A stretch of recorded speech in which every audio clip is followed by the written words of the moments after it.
ताई काय सांगाल, आज दौंड तालुक्यात सुमित्रा वहिनींचा प्रचार केला जात आहे आणि महायुतीचे अनेक नेते आज प्रथमच एकत्र आले आहेत आणि तुम्ही देखील या प्रचारासाठी काय सांगा? महायुती म्हणून सरकार स्थापन झाल्यानंतर राज्याचे सर्व आमचे नेते वरिष्ठ एकत्र आल्यानंतर प्रदेशमध्ये जिल्हा पातळीवरती विधानसभा लोकसभा अशा सगळ्या स्तरावरती एकत्रित समन्वयकाच्या बैठका झाल्या आणि गेले दीड महिन्यामध्ये आमचा महायुतीचा उमेदवार जाहीर झाल्यापासून संपूर्ण तालुक्यांमध्ये महायुतीच्या उमेदवाराचा प्रचार करत असताना आमचे सर्व महायुतीचे पदाधिकारी आणि कार्यकर्ते एकत्र प्रचार करतात।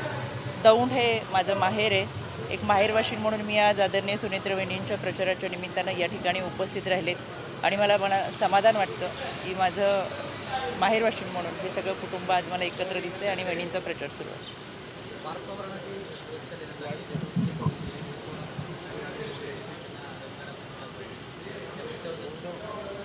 मला असं वाटतं सुरक्षा देताना त्याला काहीतरी क्रायटेरिया लागलेला असतो, तो विरोधकांनी आणि टीका करणाऱ्यांनी तपासून घ्यावा।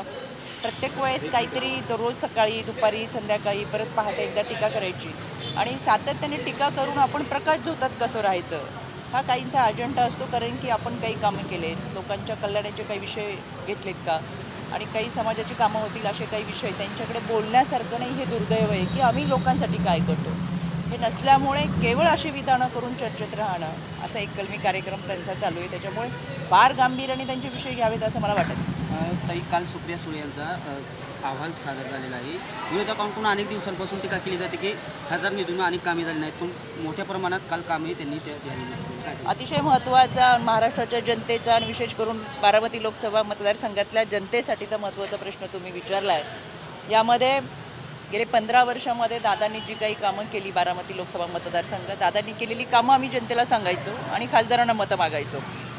यामध्ये त्यांनी ज्या काल पद्धतीचे ट्विट केलेत ते पाहून तर बारामतीचे लोकांना आश्चर्याचा धक्का बसला असेल आणि आम्हाला पण आश्चर्य या गोष्टीचं वाटतंय की त्यांनी त्यामध्ये जे सांगितले की खानवडी येथे ज्योती सावित्री इंटरनॅशनल स्कूलच्या उभारणीसाठी त्यांनी प्रयत्न केले, तर यामध्ये ज्योती सावित्री इंटरनॅशनल स्कूलच्या उभारणीसाठी रांजणगावच्या फियाट कंपनीने 25 कोटीचा CSR फंड दिला आहे। त्याचबरोबर दादांनी DPCमधून 1,40,00,000 रुपये, जिल्हा परिषदेमधून 40 लाख असे 1,80,00,000चा निधी या शाळेच्या उभारणीसाठी दिला आहे।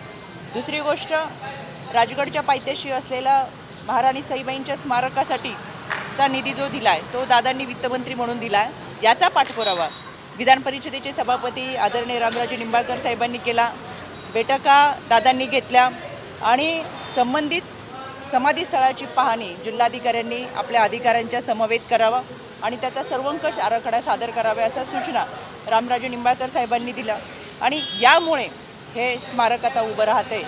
म्हणजे यामध्ये बैठका दादांच्या, निधी दादांचा, पाठपुरावा रामराजे निंबाळकर साहेबांचा आणि ट्विट यांचं आता हे बारामतीची जनता सहन करणार नाही। यामध्ये महाराष्ट्राचं आराध्य दैवत असलेल्या श्री क्षेत्र जेजुरी देवस्थानाच्या विकास कामांसाठीचं सुद्धा आता इतर कामं ठीक आहेत, 15 वर्षामध्ये ती सवय लागली की दादांनी करायचं त्याच्यावर डल्ला मारायचा आणि मतं मागायची, पण आता देवस्थानालाही त्यांनी सोडलं नाही। श्री क्षेत्र देवस्थानाचं भूमिपूजनच मुख्यमंत्री दोन्ही उपमुख्यमंत्र्यांच्या उपस्थितीमध्ये झालं आहे, त्याला निधी महायुतीने दिलेला आहे आणि ते देखील त्यांनी स्वतःच्या अहवालामध्ये टाकलं आहे। मला आपल्या माध्यमातून त्यांना एक प्रश्न विचारायचा आहे, मी स्वतः त्यांच्याबरोबर काम केलं आहे, त्याच्यामुळे आत्ता 15 वर्षामध्ये नगरसेवक, जिल्हा परिषद, पंचायत समिती, सभापती वगैरे या सगळ्यांनी कामं करायची आणि त्या भूमिपूजन आणि उद्घाटनाला यायच्या आणि त्या माध्यमातून आम्ही मतं मागायचं। पण आपल्या माध्यमातून मला त्यांना प्रश्न विचारायचा आहे की गेल्या 15 वर्षामध्ये आपण केलेली ठळक 5 कामं बारामतीच्या जनतेला आपण सांगावीत आणि माझं हे खुलं आमंत्रण आहे। महापौरांच्या सुरक्षेवरून आता उद्धव ठाकरे यांनी टीका केली की घरात बसणाऱ्यांनी सुरक्षा दिली जाते, मात्र सलमान खानच्या घराबाहेर गोळीबार केले, त्यांना वाऱ्यावर सोडलं जातं।